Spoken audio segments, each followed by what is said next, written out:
and helped me out in many ways, meeting my physical needs, getting things for me, setting up the services for the blind. The frustration came with the fact that I couldn't do any of it myself, right down to going to the kitchen and making a sandwich, or getting across the room and out the front door by myself.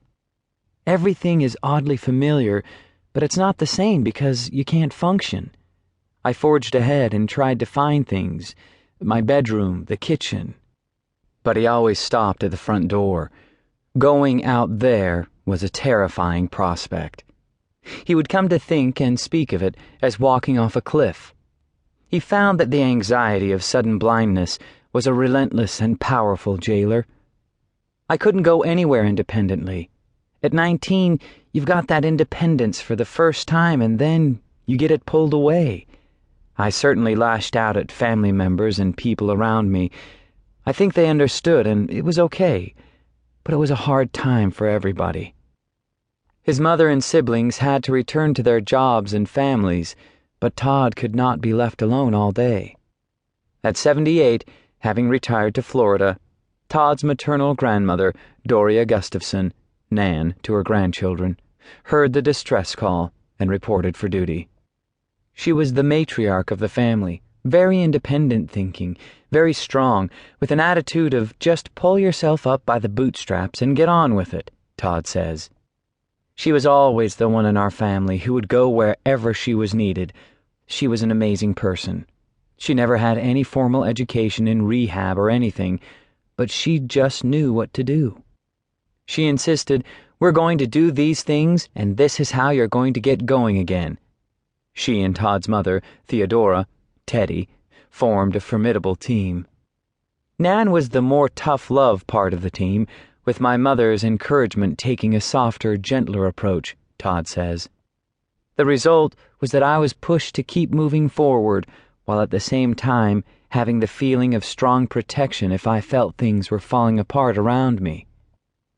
It did not take Nan long to impose an unorthodox but strict new regime with a simple philosophy: whatever works.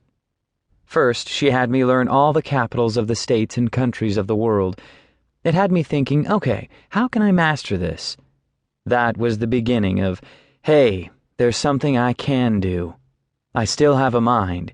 I can't see, but there are other parts of me that work pretty well. Still. She just did things to keep my mind occupied and keep me focused on things other than myself and this situation. She helped me engage in activities that showed there were things that I could do and have success.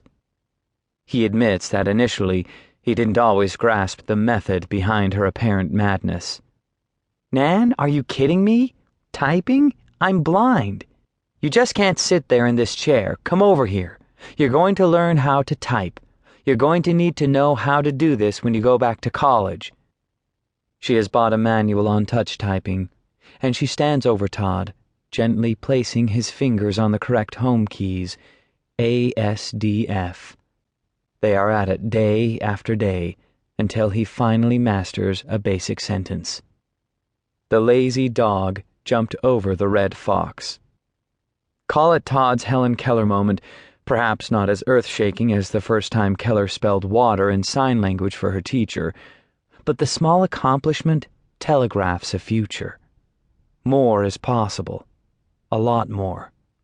The clacking gets more rapid and rhythmic as the two of them fall into an intimate, if occasionally turbulent, daily routine. Breakfast made by Nan is followed by morning mind calisthenics. Norway? Oslo.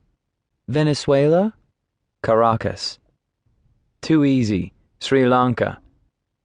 Weekdays she leads him to the car and drives him to physical therapy to strengthen his injured leg.